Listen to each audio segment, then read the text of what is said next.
You're listening to VideoMy Pod's Employer Brand Series. I'm David Macciocca, and joining me for this very special Singapore edition is the wonderful co-host, Emma Lang. We're sitting down with incredible people shaping employer brand across the region to have honest conversations about what's working, what's not, and where to next for employer brand and recruitment marketing. Where's it all heading? There's a lot to learn from this part of the world in Singapore. Let's get into it. Welcome to the VideoMy podcast series where we go deep in employer brand and recruitment marketing activities. I'm David Macciocca. I'm Emma Lang. And I'm Glynnis. And we are going to be unpacking a really meaningful theme, something that's really important to enable employer branders and recruitment marketing to build trust. And that's being able to activate employees and get them to tell their authentic story. And with us, we have Glynnis to unpack that. Glynnis, do you mind if you share a little bit about your background and who you are? Thank you, David and Emma, for having me here today. I'm Glynnis, and I lead and manage employment brand programs and campaigns for Google in the Asia-Pacific region. A lot of what I do involves content creation, working with employees to bring about their voices and their experiences of working at Google to life on different social media channels, as well as recruitment marketing platforms where candidates will be engaging with us. This also involves recruitment marketing, so it involves the end-to-end cycle of having jobs shared on the various social media or marketing channels and ensuring that employment brand narratives and messages come through in the most authentic way possible. Amazing. I'll jump in there because I know you and your role, you cover so much amazing stuff, and an area you're really passionate about, and something we've heard you talk about a lot is around building out this employee voices, the advocacy program that you've been doing at Google. So we'd love to hear a bit about that, how you kind of approached it and identifying the right talent.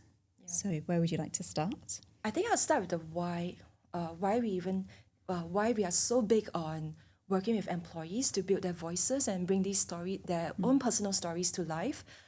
In our research, we have seen, and not just in our own internal research, but with research across different platforms, including LinkedIn, we know that employees are the most credible source of truth about telling how a company is like when it comes to candidate attraction. People take employee stories more seriously than they do on corporate brand channels. So if I can pull a statistic to that, candidates are 6 times more likely to trust a feedback from an employee as compared to the corporate brand channel. And that's the key reason why we have been working so closely with our employees to build wonderful and to build really strong and authentic narratives that will speak to our diverse pools of candidates. I agree. It's very compelling seeing an employee advocate, or not even advocate, just tell it how it is, like in a really authentic way. And I think it cuts through with former colleagues or people that have that are not too far separated, might do the role in a different company instead of having the corporate polish of maybe a digital agency or there's a lot of realism when an employee, but it's hard to get employees to participate in the program. I'd really like to know how you've cracked the code and how you think about attracting and who you should be attracting to identify those people who'll be telling their stories. Okay, I wouldn't say that we at Google have cracked the code yet. We are still learning and growing and trying to understand how employee landscape is like as we move along. But there are, in my time in doing employment branding across different companies, I have realized a couple of things. The first is a lot of employees do have wonderful stories to share, and they do want to share that out with on social or on a bigger online channel or platform. But many times they're not confident, or they don't know how to go about sharing. They don't want to be overexposing themselves or saying something wrong, which may land them in trouble with their companies.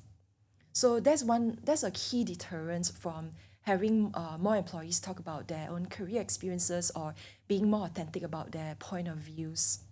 The second is many of these employees, while some of them may be familiar with different social media platforms or channels, then you have to think about the multi-intergenerational mix of employees. Younger employees are more likely to be very familiar with social media channels, but then you have the older, more tenured employees who may not be on social media as often. So many times they need a little bit of guidance or perhaps some level of encouragement to be present on those channels. So for an employee amplification program to work, you basically need to bridge the gap and connect the dots and the needs and the wants of these employees in order to give them the confidence to be present online and to confidently share their stories. So the way about it is all about creating a system.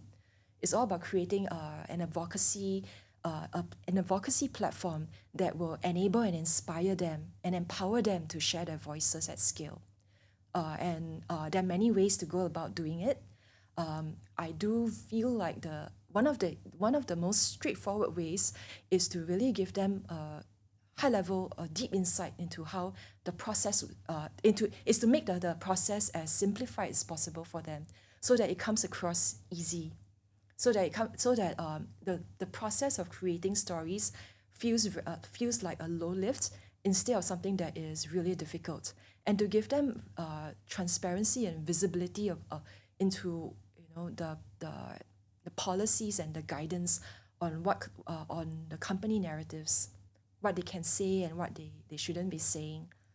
So that helps to bridge the gaps in many ways. I think there's two great points there around keeping it simple enough so that they're equipped, they're empowered and educated on how to do it, but not so much it perhaps scares them. Because I've been in, I don't know if you've had this as well, you've taught them through the policies, but they're like, oh, what can I post? And they don't want to do something wrong. So I think that's a great takeaway of keeping it simple. Another one is around that simplicity line, around they must get busy. So they don't see it as such a big lift or a task, so you can keep them engaged. And how do you then maintain that with them? So once you've done that great kind of onboarding and training and you've kept it simple and clear, what would be your next step to keep them motivated, to keep going? Exactly that. In the recruiting world, we talk about candidate experience. In this space, we are talking about employee experience. They must have a great experience with your program in order to be motivated and empowered to be sharing their voices to a wider audience. So giving them clear frameworks, a really easy platform, and a very simplified means of making it easy for them to share online is the way forward. To your question, which is around how to bring this to life, I think it comes across in a couple of steps. The first is how then do you go about selecting the right employees for the program? And then you also look into what are the processes that you need to navigate in order to bring this program to life? And finally, how do you celebrate those stories and amplify them at scale both internally and externally? I want to know all the answers to these questions. Yeah, let's work through those steps. So, okay, let's start with the first one, right? Which is how do you find the right kind of employees? Many a time, I think in the employment brand world, we are at a very interesting intersection. We sit between the intersection of marketing and with recruitment. And because we work with employees, we do have the privilege of meeting and getting to know many different employees. And we also have the networks and the relationships that we build with the recruitment team, the people operations, or perhaps you call it HR teams, and then you have the relationships that you build with comms and marketing. So all these relationships are crucial in order for you to find the right kind of employees that you can feature as storytellers. In my opinion, the best kind of employees that you can get on your program, right, are individuals who are very passionate about your company. They are huge believers of your company's business and the products. They are great endorsers of what your company stands for. They align with your company's values. And then you also, as an added bonus, if they are comfortable with storytelling, they are comfortable with sharing their voices online channels like LinkedIn or on social, that's great. And even better if they are savvy with social media, right? They know how to shoot their own content, they know how to create, they know how to write. Those are the best kind of individuals that you want for your program. Of course, and many times because employer brand teams sit with recruitment. Many times you have employer brand teams who sit with talent acquisition teams or recruitment teams. Then you may have to align your program with business priorities. So that's the added conversation that you may need to have with your recruitment stakeholders, your hiring managers on what are their critical hiring priorities, and you can bridge the gaps in there. And are you leveraging the relationships you have with the recruiters and the hiring managers for them to be your talent scouts? Yes, we do. Yes, and that's the process. Leveraging the relationships with recruiters and sources to find to find great employees to work with. Recruiters are a wonderful gold mine of employee knowledge and networks within the company, because they are the first point of entry for any for employees who are joining the company. They are the ones who source and recruit the employees for your company. So definitely go to them, speak to them, and get recommendations for them on who would be great for this feature. The other team that is great for that could be great as partners would be like your HRBPs, your people operations partners. They work a lot with employees. They do know individuals in the company, and they would also have great recommendations. They may also tie it more broadly with your company priorities, which may not necessarily be go hand in hand with recruitment, with the shorter term talent acquisition priorities. So those are also great sources of truth. And then finally, if you know of hiring managers, if you do have your own networks within the corporation, do tap on them as well, because they would be great. They will be great. They may have some great recommendations. I do know like some companies also may have employee resource groups or maybe company-wide newsletters or mailers or platforms where employees can come together and share topics or resources. Those can also be great channels, especially if you are looking to crowdsource or find willing volunteers who will immediately sign up for your program. I was thinking about that as you were talking through it. If you've had experience of where you really open it up to the whole workforce, because quite often, yes, I think we do align it and speak to the right stakeholders.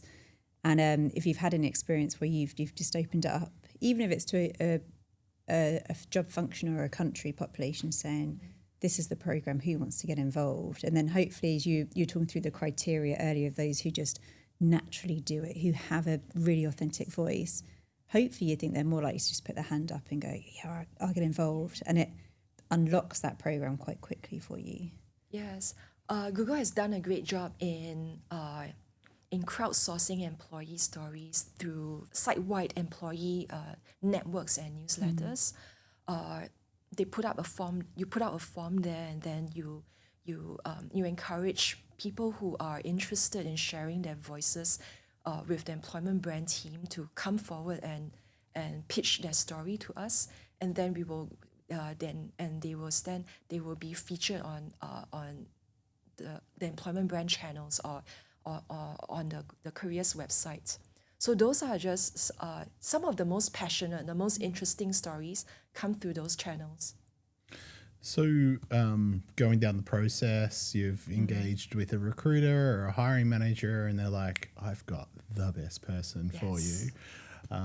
What's next? What flows best? Would you like to be included in a introduction via email? And then is that what occurs? A lot of times, so I think it really depends on how every individual employer brand manager works, or how every company runs. Some companies could be a bit more formal, right? Then a formal introduction is required. In the case, and my line of work is a little bit more fluid, more flexible. I leave it up to the recruiter to either to decide whether they are more comfortable to make the introductions, or they are happy with me to reach out directly to the employee or the Googler for his or her story. Yeah, get it out of the way. I'm just going to go straight in. Yeah. I think this comes to the next segment, which is how do you then create a process that is really enjoyable for the employee to build their story, to share their story, and at the same time, it's an easy lift for both yourself as an employer, as the campaign manager, and for the employee. Yeah, I can imagine it's very it's powerful if you say to someone, you've been recognised as a high performer. I would really like to capture your story to inspire other people to come and join the company. Yeah. So I'm really curious to know how you've systemized it in the conversation that you're having with them to secure them as an employee story. That's a great question. I think one of the most important factors that anyone must take note of before they kick off an employee amplification program is to deeply understand the content approval processes of their companies. So knowing who are the stakeholders that they should be, knowing if there's any policies around personal posting or around employees who are looking to share about company news updates or company updates or their career experiences on social. A good knowledge of that is important. The second is understanding if this comes out on official channels, who are the right stakeholders to reach out to for reviews. And finally, an approval. An approval, right? Yeah. And finally, the employment brand narratives and messages, and marrying that with the corporate narratives, the corporate key messages, what's on brand, what's not on brand. A deep knowledge of that is really important for a program manager. So if you're able to connect the dots in these three spaces, that's where you'll be able to build out a really efficient and a powerful program. The next step is all about how you bring the employee through these many different processes and make it easy for them. So in my case, I usually start out with an introduction email to test the water and see if they are interested in sharing their story. If they are not, if they are too busy, then okay, we park it aside. If they are, many times they are always interested, right? And then I'll put aside time for us to meet one-on-one and run an interview, get the employee's voice, and understand what are the key messages or the themes in their career that they'd like to highlight. And from there, we will have that one-on-one session where it's more of a casual conversation. I'll ask some questions to understand their career path to, say, Google or to a company that they're working at, and then we build that story from there. I love that framework. I think you just made a really good point where quite often you see sometimes it fails, or you have a hiccup or it slows down, and then it impacts the engagement of the employee is not truly understanding the frameworks behind it, so the guidelines, the approvers, the policies. Because if you suddenly run off and launch these things, this is when it can get impacted. If it's then not aligned, it's not going to get approved. So it's not as glamorous as creating the content itself, but it's a really fundamental, important piece to get right. Yeah. And here's another really important piece. If you're building a program on employee amplification, you have to think of yourself as an endorsement marketeer, not as an employment brand manager, not as a campaign manager, but someone who is in the endorsement marketing space. Treat your employees as creators. They are content creators for your company.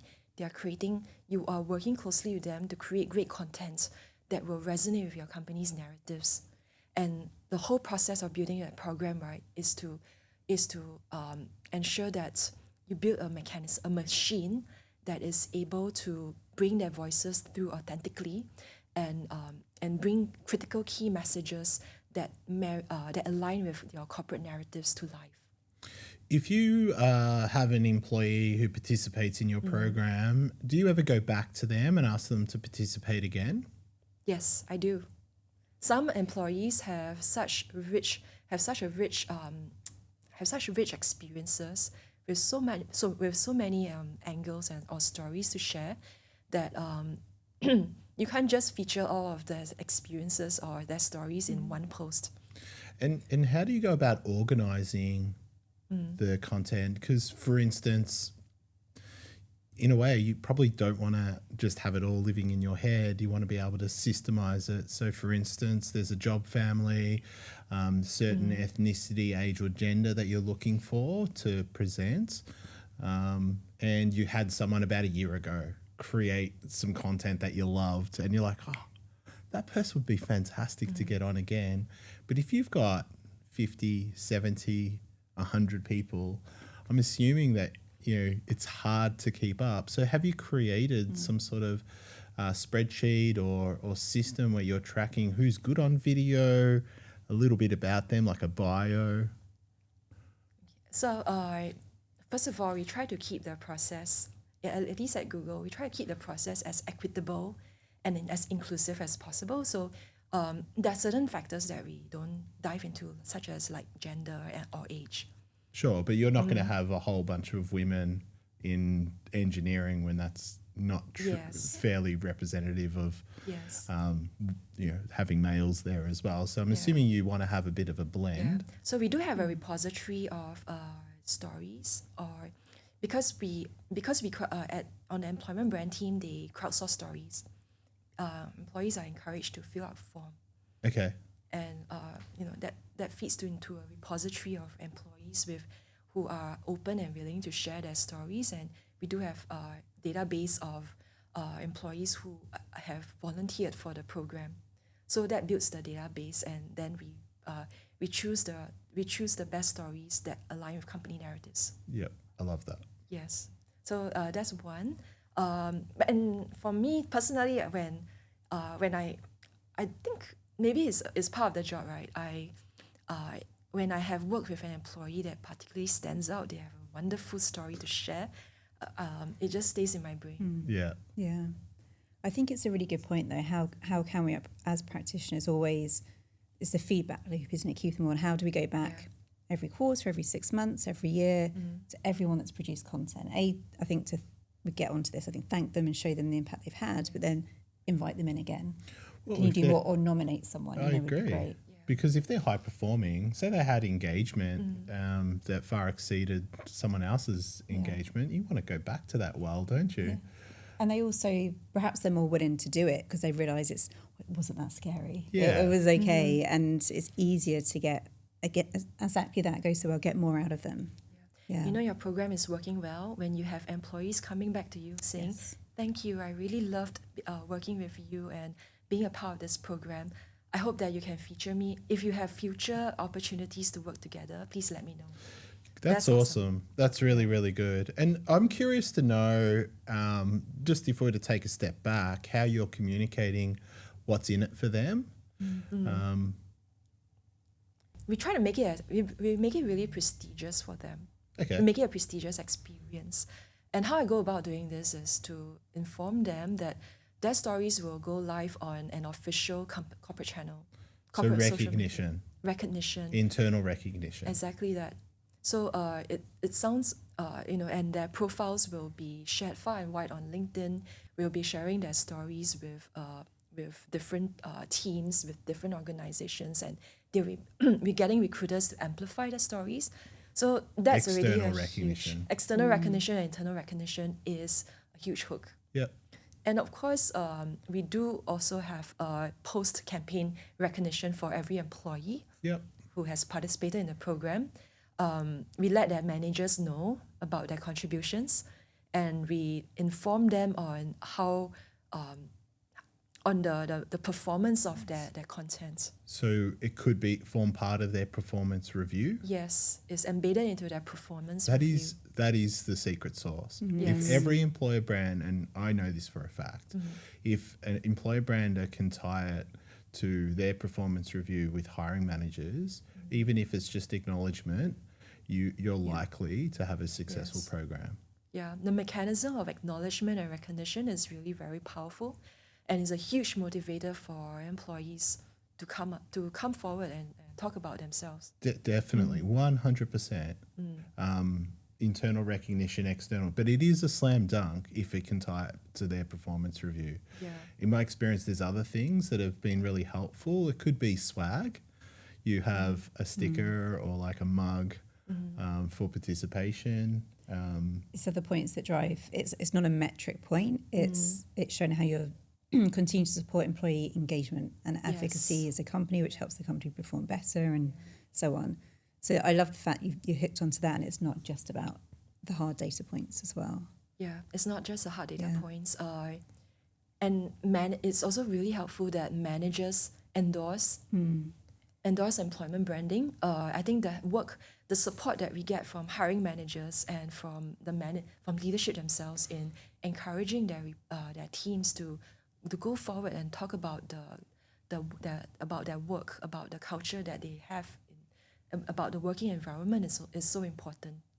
I'm genuinely excited about this one. If you work in talent acquisition or employer brand, you would have come across James Ellis. 4 books, over 15 years of experience, one of the most recognised employer brand authority voices in the world. On September 2nd, he's coming to Melbourne for the first time ever. He'll be talking about how to be choosable, how to be different in a market that's super competitive. If you're in TA or employer brand, or you're a CPO looking for differentiation, this is the most valuable afternoon that you'll have this year. Tickets are in sale now. Don't sleep on this. You touched on something a little earlier that hiring managers, participants who are in the program, some can be a little bit unfamiliar with social content. Younger people, probably not so. And I agree with that, like TikTok and other platforms. But some people just don't jump onto LinkedIn, and they've probably never posted anything before as well. So is there some sort of framework or tips that you provide them? Because I'm assuming the rubber hits the road when the person who creates the content shares the content. So working with employees can be a very nuanced experience. You want to tailor the experience to ensure that every employee that you work with is comfortable. So it can look very different from employee to employee. So that's one. Some employees require a little bit more reassurance, a little bit more guidance on the content creation process. So whereas others are, they are digital savvy, they are social savvy. So they can maybe just after one meeting, they are able to hit the ground running and start creating their own content and their own themes. For those employees who require a little bit more guidance, that's where you might be mindful of their pain points and their concerns, and be patient with them and just slowly reassure or address those concerns with them, and position yourself as a partner. Position yourself as being there to support them in their journey of sharing their stories. And that's where if you're managing a program like this, your knowledge of social media platforms or online platforms is also important, because the algorithm for every social media platform and online platform is quite different.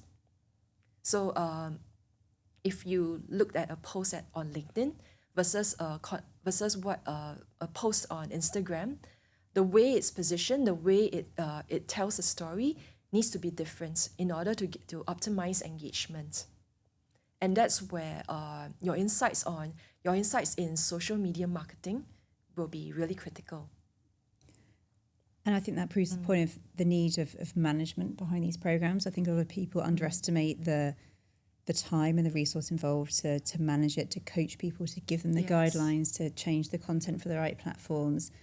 It just gets a statement of an advocacy program or content creation, and there's so much planning behind the scenes. I'd like to go back and understand a little bit from you, because you mentioned around sharing the content internally as well. And I think quite often that step either it gets missed because we're focused so much on external, different teams manage internal comms. There's all sorts of different reasons. But I love the facts. I think you guys, you make sure it's shared internally as well as externally. So talk through, you launch it at the same time. How does that work, and how do you make sure that happens? Because I think it's a key unlock to drive it more? Yes. I personally believe that internal promotion and amplification is just as important as external engagement, because by sharing employment brand story with other employees who may or will be just as engaged with the story as an external candidate, is going to provide a massive boost to amplification to employment brand post. So knowing which teams or which hiring manager teams to share that story far and wide with, working with recruiters to establish that network, the amplification network, is really helpful. You can have like recruiting champions who are very passionate about social sharing, about recruitment, social recruitment, right? You can have social recruitment champions who work very closely with you to amplify employment brand stories with their recruitment colleagues and with hiring managers. So this is just some of the best ways to get your stories shared, to amplify your stories internally, and to also provide that employee with recognition that they deserve. It also, I'm assuming, takes the edge off the recruiters, because in big companies, there's reskilling, there's roles that they could be applying for. Yes. So you're touching on internal mobility, which is really helpful. Instead of them having to go external to get someone can put their hand up. There is a role that exists. This is the type of role that I do, and we're looking for someone else who could potentially do it as well. Exactly that. And but that boils down to metrics, right? That boils down to talking about impacts of your program. Yeah. Right. And it's all about how you can, especially if you're in the recruitment marketing space, in the talent acquisition space, how can you convey the impact of an employer amplification or advocacy program from a recruiter lens? Going down this direction. I was like, perfect. Yes, let's do that. So what are a few of the key metrics that you remind people that the program is working? Okay, so that's very dicey. Here's my background. I came from a pure comms and marketing background. It took me a long time to understand what recruiters were really look out for, what's really important for recruitment. But once I understood that, I finally understood, why these numbers are important for them. Which numbers are important for them? When we are talking about marketing. Tell us how you've unlocked what recruiters are thinking. When you're talking about marketing, right? What do marketers care about? Top of funnel. They care about the awareness, the engagement of content, and maybe number of clicks it brings to the, at the very end of it is the number of clicks that it drives to, say, their call to action link. Most marketers care about that. You're talking about recruitment, you're talking about the low end of the funnel. And here's where sometimes it confounds marketers. Like, I'm doing top of the funnel. How does that even impact lower funnel where I have no control over? But yes, there is. So recruiters care about applications, whether or not your initiatives are driving hires. And that's the part where, I remember in my time when I was going through this learning process, I was like so confounded. How can I tie my marketing impact to recruiting impact? How do conversions even make sense? So here's the part, right? Most online marketing programs are easily trackable these days. Either through the means of API integration or with third-party tools. So leverage those tools to ensure that your marketing campaigns are trackable, or whatever that comes, if your employee voices and stories that come through are trackable, and then integrate that to your recruitment numbers with the help of UTM or API integration. Is that too complex? Technical? No, not at all. No, at what I see with companies that execute and the impact that they're making, you've just touched on how to track it. But in terms of metrics that they're really impacting around attraction and retention, but referrals increase. as a result of a well-executed ambassador program. And, everyone's on about time to hire. Well, that's a really quick way to impact that, because those people who are being referred are usually high-value people, and they go through that process a lot quicker as well. So time to hire is definitely a great metric source. Pass-through rates, whether or not it improves the pass-through rates of the different hiring stages. Yep. You're looking at applications, because applications it definitely brings Quality in of the applications. quality of applications. So the theory here is if you are running an initiative, an employment brand initiative with the right employees, they are more likely to attract and hire the right, and they are telling the right kind of stories. You're more likely to attract the right kind of talent Yep. to the roles that you are hiring for. So less reneging as well, getting an offer and not accepting, that should decrease. Yes. If you've got it right, you probably won't be advertising twice on job boards because hopefully you close down that role. So the cost to advertise a role could drop. Could drop as We well. could also look at LinkedIn, right? Let's use LinkedIn as an example because it's so widely used for recruiters. Yes. We do have established, I think it's industry-wide stat that on LinkedIn, if a candidate has engaged with your brand, even with one touch point, the candidate is more likely to respond to a recruiter's email. The email response rate will improve for recruiters. Your influence of hire. So the more we can engage with them and have those touch points, the more it will help the recruiter. Yeah. And what we find with content as well that's been created, it can be repurposed and used in other areas, like the candidate experience. When someone applies for a role, you can share that content. And we were talking about this previously, like if you have goodwill with a brand, then you're likely to continue to follow that brand or purchase something from that brand as well. So it has a real knock-on effect. It's powerful getting it right. And it can even help down the track as well, which is hard for employer branders to manage, to monitor. But attrition and retention should also come into play, because if you're communicating the functional, emotional, and even social outcomes of what it's like to work within the business, it shouldn't turn into a revolving door, because the expectation, you're meeting someone at the level of expectation. This is what to expect, because you're not just spruiking benefits. You're sort of you're trying to keep it as real as possible with an authentic employee story. Yes, exactly that.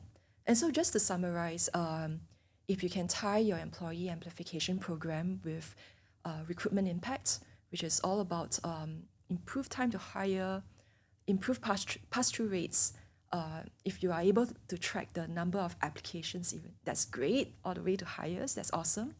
If you are able to tie it back to improved referrals, improved email response rates, retention and attrition, retention and attrition rates, those are wonderful data points to convey the recruitment impacts of employee advocacy to your recruiting partners. Agreed. And that trust will enable you to get further investment, whether it be a person or purchasing software or taking a risk on something so you can be a little bit more creative. Yes, the leadership endorsement is so important, because that's when you know that you're able to get more buy-in from leadership and credibility from leaders to endorse and promote what you are doing. Yeah. I've got one final question, because I know we're coming at time. We, at Google, people potentially could want to join the business for all the perks that Google offer. And some would argue that's probably not the right reason to join a business. How do you balance that, working for an employer of choice, to keep it real? You're right. We are trying to move away from the perks at Google and focus more on, and what we're trying to do at Google is to focus on the impactful work that our employees are doing. And there's a lot of impactful work. You guys are Yes. doing some incredible stuff. AI leading the way. Awesome work. Yes. So the whole focus on perks and free food came from legacy. Okay. But the Google before and the Google now are two very different entities. What happened 20 years ago is not what we are today. So a lot of the storytelling that come from our employees these days are really very focused on the work that they are doing and the innovation or the team culture or the work environment. So that's where we are focused on. We really want to bring these amazing stories of what our employees are doing in work to life, and we do want to ensure that it reaches and attracts the right talent pool to consider Google as a place to work. So what you're saying is that you're trying to distill myths of legacy and Yes. moving things forward using employee stories as a tool to Yes. attract talent so it's aligned. Yes, 100%. Demystifying some of our legacy stories or legacy narratives. And what's probably, just to build on that last point, you probably find people are naturally not talking about the free food, or if they were going to create their own content and they're not filming Getting themselves their steps up because making the place is so big. Yeah, they're not going to film themselves making their own coffee, because they've also realised life at Google is so much more than that. But also perhaps during your guidelines right at the beginning, you're helping them talk to the valuable work that they're doing and the impact they're having. And that's where it comes So through. don't get me wrong. I think there's still a lot of people out there there's still a lot of employees out there who they put up shots of the coffee that they are having, or It's still part of your culture. it's still part of Yeah, the still culture, still what appreciates they're it. experiencing. Yeah. And plus, it's very Instagrammable. But beyond that, what we are trying to encourage is a culture of sharing about the amazing work that they are doing, the innovations that they are experiencing, and really what they bring to life, what they do day to day. It's been such a fascinating conversation. I feel like we could talk about it for Yeah. a really long time because we are really passionate about this topic. But some of the nuggets of gold that you've shared is really valuable, and we really appreciate your time. Thanks, Glynnis, for joining. And thank you for having me.